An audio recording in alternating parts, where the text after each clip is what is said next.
नमस्कार, स्वागत है आप सभी का छत्तीसगढ़ की खबरों में। मैं आपके साथ निकिता कश्यप। बुलेटिन की शुरुआत करते हैं। खबर रायपुर से है, जहां छत्तीसगढ़ी फिल्म विकास निगम के द्वारा आयोजित छत्तीसगढ़ रजत जयंती के अवसर पर छत्तीसगढ़ी फिल्मों का सफर कार्यक्रम में मुख्यमंत्री विष्णुदेव साय ने शिरकत की, जहां उन्होंने कहा कि छत्तीसगढ़ी सिनेमा हमारी लोक संस्कृति और अस्मिता की जीवंत दस्तावेज है। जहां मुख्यमंत्री ने राज्य सरकार के छत्तीसगढ़ी सिनेमा के संरक्षण और संवर्धन के संकल्प को दोहराया, तो वहीं आपको बता दें कि इसके उज्ज्वल भविष्य पर भी उन्होंने विचार व्यक्त किए हैं। जहां कार्यक्रम के दौरान वरिष्ठ कलाकारों और निर्माताओं को सम्मानित भी किया गया, तो वहीं इस अवसर पर मुख्यमंत्री ने छत्तीसगढ़ की सिनेमा की विकास यात्रा और उसकी उपलब्धियों पर भी प्रकाश डाला और कहा कि यह सिनेमा छत्तीसगढ़ की सांस्कृतिक पहचान को बढ़ावा दे रहा है।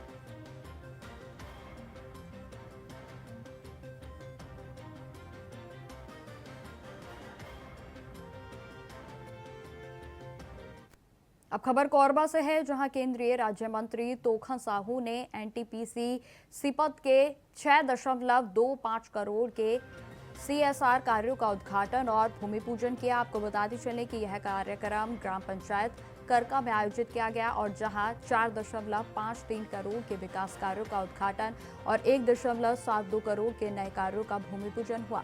इन कार्यों में आधारभूत संरचना, तालाब का पुनरुद्धार और शिक्षा सुविधाओं का विस्तार शामिल है। बताते चले कि कार्यक्रम में एनटीपीसी के सीपत के कार्यकारी निदेशक विजय कृष्ण पांडे और अन्य प्रमुख अतिथियों ने भी भाग लिया। जहां तोखन साहू ने सीएसआर के माध्यम से क्षेत्रीय विकास को सशक्त बनाने की सराहना की है, तो वहीं औद्योगिक विकास को भी राष्ट्रीय विकास के लिए महत्वपूर्ण बताया।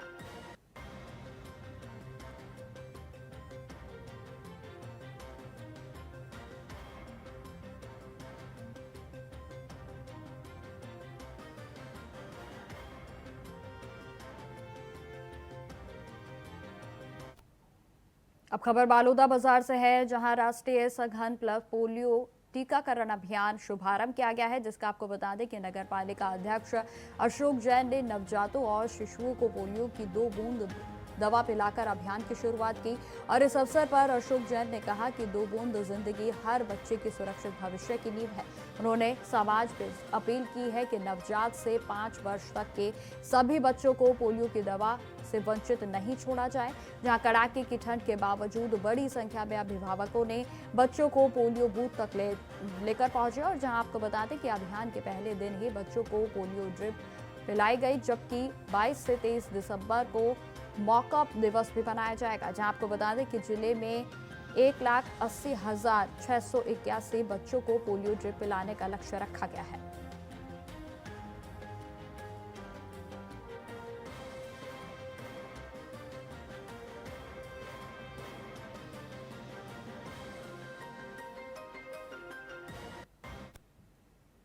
अब खबर राजधानी रायपुर से है, जहां छत्तीसगढ़ में पुलिस आरक्षक भर्ती प्रक्रिया में गड़बड़ी के आरोपों को लेकर युवाओं में आक्रोश व्याप्त है। बताते चलें कि भर्ती में अनियमितताओं की शिकायत को लेकर बड़ी संख्या में अभ्यर्थी गृह मंत्री और उप गृह मंत्री विजय शर्मा के बंगले के बाहर पहुंचे और जहां अभ्यर्थियों ने बंगले के बाहर बैठकर अपनी मांगे भी रखी हैं और जहां कुछ समय बाद गृह मंत्री स्वयं बाहर आए और जहां युवाओं से मुलाकात कर उनकी समस्याओं को उनकी ओर से सुना गया।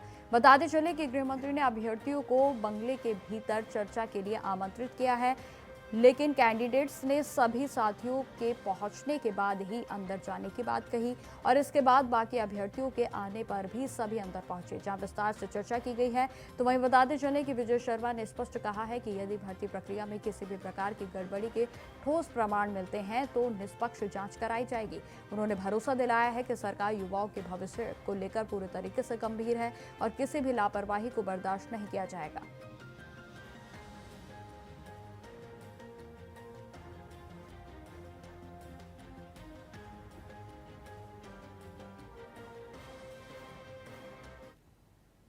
अब खबर सुकमा से है, जहां जिले में सुरक्षा बलों को एक बड़ी सफलता हाथ लगी है। बताते चलें कि 21 दिसंबर 2025 को सीआरपीएफ और जिला पुलिस के बल की संयुक्त टीमों ने नक्सलियों के द्वारा संचालित अवैध हथियार निर्माण फैक्ट्री का पता लगाकर उसे ध्वस्त कर दिया।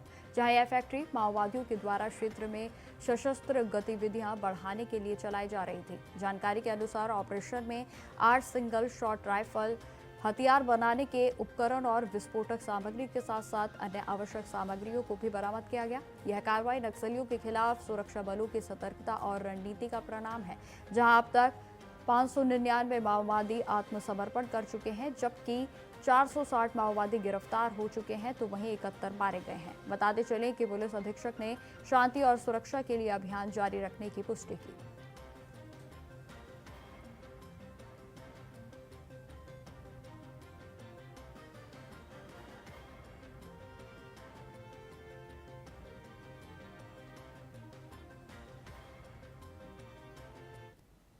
तो खबरें लगातार जारी रहेंगी, फिलहाल रुकते छोटे से ब्रेक के लिए। तो ब्रेक के बाद एक बार फिर से स्वागत है आप सभी का। बढ़ते हैं खबरों की ओर। खबर जशपुर से है, जहां जिले के लोगों को बरसात के दिनों में मार्ग अवरुद्ध होने की समस्या से अब स्थायी रूप से राहत मिलेगी। जी हां, आपको बता दें कि मुख्यमंत्री विष्णुदेव साय के नेतृत्व में प्रदेश सरकार ने जशपुर में 22 उच्च स्तरीय पुलों के निर्माण के लिए 109.09 करोड़ रुपए और 215 छोटे पुलों और पुलियाओं के लिए भी 20.93 करोड़ रुपए की मंजूरी दे दी है। इन पुलों के निर्माण से ग्रामीण, वनांचल और दूरस्थ के क्षेत्रों में साल भर नर्मदा पूरी तरीके से आवागमन रहेगा। जहां आपको बता दें कि बरसात में टूटने वाला संपर्क भी अब नहीं टूटेगा, और जिससे कि किसानों, छात्रों, मरीजों और आम नागरिकों को राहत मिलेगी। तो वहीं क्षेत्रवासियों ने इसे जशपुर के विकास में मील का पत्थर बताते हुए मुख्यमंत्री विष्णुदेव साय का आभार व्यक्त किया।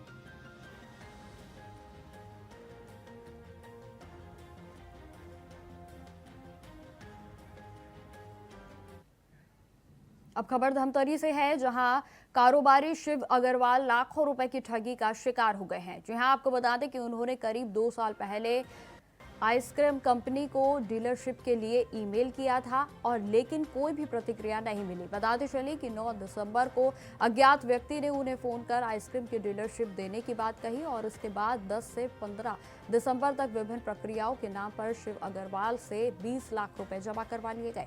और बाद में जब और भी पैसे मांगे गए तो कारोबारी को ठगी का शक हुआ और उन्होंने बैंक से जांच करवाई, और जिसमें कि खाता धारक का नाम अलग था। इसके बाद कारोबारी ने पुलिस में शिकायत दर्ज कराई। आपको बताते चले कि फिलहाल कोतवाली पुलिस अज्ञात व्यक्ति के खिलाफ ठगी के मामले को दर्ज करते हुए कार्रवाई में जुट गई है।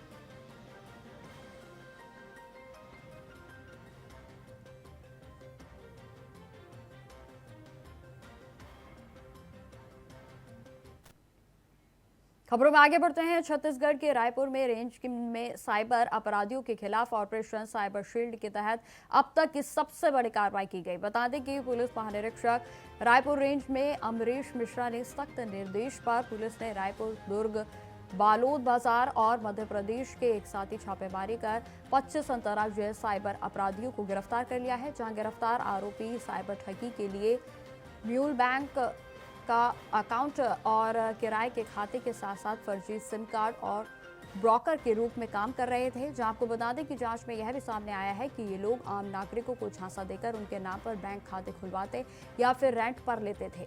इन खातों का इस्तेमाल फर्जी शेयर ट्रेडिंग के ऐप और क्रिप्टो करेंसी जैसे निवेश, और जिसमें कि Telegram task, Google review, online gaming जैसे साइबर अपराधों में किया जाता था। बताते चले कि आरोपी ठगी की रकम का 10 से 20% कमीशन लेकर मुख्य ठगों को खाते उपलब्ध कराते थे। और जहां पुलिस की टीम ने 8 लोगों की टीम को तकनीकी साक्ष्य और बैंक के लेन देन के आधार पर पूरे नेटवर्क को ध्वस्त कर दिया है। जानकारी के अनुसार, पुलिस के अनुसार, जो पूछताछ में कई बड़े नाम जो है इसमें सामने आए हैं, और अगले चरण में भी मास्टरमाइंड्स की गिरफ्तारी की जाएगी। तो यह आश्वासन पुलिस की ओर से दिया गया है। साथ ही बताते चले कि होल्ड की गई करीब 2 करोड़ रुपए की राशि कानूनी प्रक्रिया के तहत पीड़ितों को लौटाई जाएगी।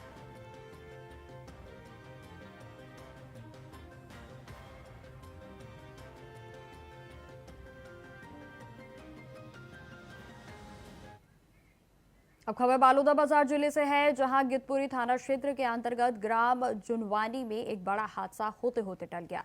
बता दें कि तेज रफ्तार से आ रहे एक ट्रैक्टर अचानक से अनियंत्रित होकर सड़क से सीधे खेत पे जा पलटा, और जहां घटना के समय खेत में मजदूर काम कर रहे थे और जिन्होंने किसी तरीके से अपनी जान को भागकर बचाया। बताते चले कि हादसे के बाद ट्रैक्टर में आग लग गई और जिससे कि खेत में रखी धान की फसल भी जलकर खाक हो गई है। वहीं इस आगजनी से किसान को लगभग 2 लाख रुपए का नुकसान हुआ है। बताते चले कि हादसे में ट्रैक्टर चालक गंभीर रूप से घायल हो गया और जिसे तत्काल जिला अस्पताल में भर्ती कराया गया, जहां उसका इलाज जारी है। तो वहीं प्रारंभिक जानकारी के अनुसार ट्रैक्टर की रफ्तार काफी तेज थी और जिससे कि चालक संतुलन खो बैठा और यह दुर्घटना हुई। राहत की बात केवल यह है कि खेत में काम कर रहे किसी भी मजदूर को कोई चोट नहीं आई है। समय रहते मजदूरों ने भागकर अपनी जान बचाई।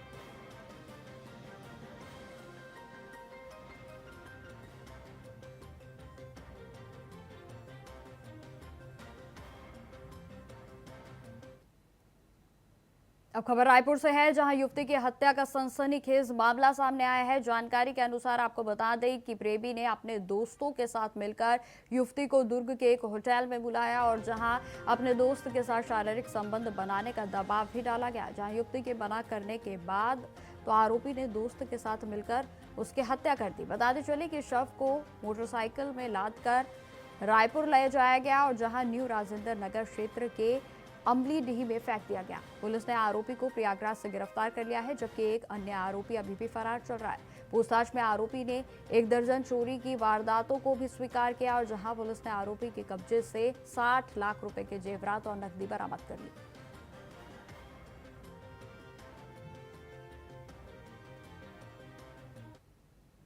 अब खबर अंबिकापुर से है, जहां सरगुजा जिले में कड़ाके की ठंड और शीतलहर का प्रकोप लगातार बढ़ गया है। बताते चले कि मेन पार्ट में तापमान के 1 डिग्री सेल्सियस तक गिर गया है और जहां बर्फ की चादर भी जमी हुई है। बताते चले कि लोग ठंड से बचने के लिए गर्म कपड़े और अलाव का सहारा ले रहे हैं।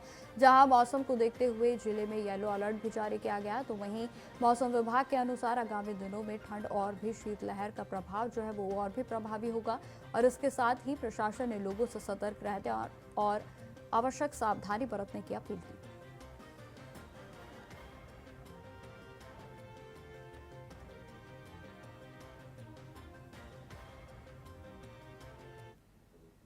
खबर बालोदा बाजार से है, जहां राज्य शासन के निर्देशानुसार कलेक्टर दीपक सोनी के मार्गदर्शन में जिले के चिन्हांकित पंचायतों और नगरीय निकायों में सुशासन सप्ताह प्रशासन गांव की ओर अभियान के तहत शिविर आयोजित किया गया, जिसमें कि शिविर में स्थानीय जनप्रतिनिधियों और अधिकारियों की उपस्थिति में 258 आवेदन प्राप्त हुए हैं और जिसमें से 155 का समाधान मौके पर ही किया गया। बताते चले कि शेष आवेदनों का शीघ्र ही निराकरण करने के निर्देश भी दिए गए हैं और जहां शिविर में बालोदा बाजार के ग्राम पंचायत लाहौद के भाटापारा के तरिंगा और कस्टोल के छरछेंद में आयोजित शिविरों में लोगों को योजनाओं की भी जानकारी दी गई है और जहां स्वामित्व योजनाओं का लाभ भी प्रदान किया गया।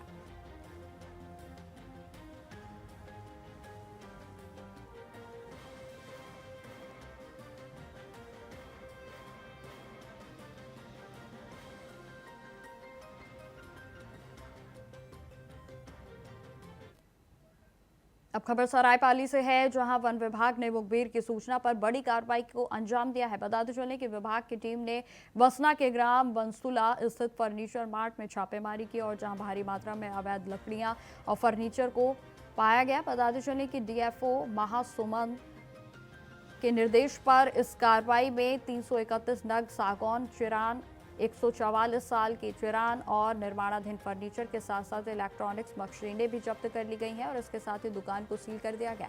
दुकान के पीछे एक निजी खेत में 84 सागौन के गोले और 31 साल के गोले भी जब्त हुए हैं। जहां आपको बता दें कि अनुमानित कीमत लगभग 10 लाख रुपए बताई जा रही है। जहां वन विभाग ने अवैध लकड़ी कारोबार के खिलाफ बड़ी कार्रवाई की है और ऐसे ही ये कार्रवाई आगे रहेगी जारी। इस बात का आश्वासन भी पुलिस प्रशासन की ओर से दिया गया। 18/12/2025 को मुखबिर की सूचना के आधार पर डीएफओ सर और एसडीओ सर के निर्देशानुसार मेरे द्वारा 2 टीम गठित की गई। दोनों टीमों के द्वारा बसना से आगे बंसुला ग्राम में जगदम्बा फर्नीचर मार्ट पर सर्च किया गया। सर्च के दरमियान में पीछे में निर्माणाधीन फर्नीचर और सागौन के 331 चिरान, साल के जो है 144 चिरान ये प्राप्त हुए, जिन्हें जब्त कर लिया गया। साथ ही जितने भी इलेक्ट्रॉनिक मशीनें थी सभी को सील किया गया। साथ में दुकान को भी सील किया गया। दुकान से लगभग 700 मीटर पीछे निजी भूमि पर सागौन के लगभग 84 लट्ठा और साल के जो है वो 31 लट्ठे वहाँ पे मौजूद थे। कुल मिलाकर के उसका आकलन किया गया तो घन मीटर 7.823 घन मीटर पाया गया, जिसकी बाजार भाव अनुमानित 7 से 8 लाख रुपए आगे गई है। आगे की प्रक्रिया चलायमान है और अभी मेजरमेंट जो है सभी लकड़ियों का चल रहा है और प्लस आगे की जो भी कार्रवाई है वो शासकीय तौर पे जारी है। खबरों में आगे बढ़ते हैं। मुख्यमंत्री विष्णुदेव साय ने विकसित भारत जी राम जी ग्रामीण विधेयक को गरीब, श्रमिक और मेहनतकश वर्ग के लिए एक ऐतिहासिक कदम बताया, जहां सीएम ने कहा कि यह विधेयक केवल कानून का मसौदा नहीं बल्कि सामाजिक न्याय, पारदर्शिता और भरोसे का प्रतीक है। इसका उद्देश्य यह सुनिश्चित करना है कि अंतिम पंक्ति में खड़ा व्यक्ति भी समय पर काम पाए और उसका पूरा पारिश्रमिक सीधा उसके बैंक खातों में पहुंचे, जहां अनियमितताओं को इसमें गुंजाइश जो है वो बिल्कुल नहीं होगी। और उन्होंने आगे यह भी कहा कि प्रधानमंत्री नरेंद्र मोदी के नेतृत्व में यह विधेयक विकसित भारत 2047 की परिकल्पना के अनुसार और अनुरूप ग्रामीण भारत को आत्मनिर्भर और सशक्त बनाने की दिशा में महत्वपूर्ण कदम है। जी, कानून हमारे गरीब लोगों के लिए, मजदूर लोगों के लिए सबके हित में है और हमारे माननीय प्रधानमंत्री जी का नारा है सबका साथ, सबका विकास, सबका विश्वास, सबका प्रयास और सभी वर्ग की चिंता करते हैं। तो इसमें भी हमारे मजदूर वर्ग का बहुत ही भला होगा। तो फिलहाल मेरे साथ इस बुलेटिन में इतना ही। देश दुनिया की तमाम खबरों की जानकारी के लिए बने रहें हमारे साथ। नमस्कार।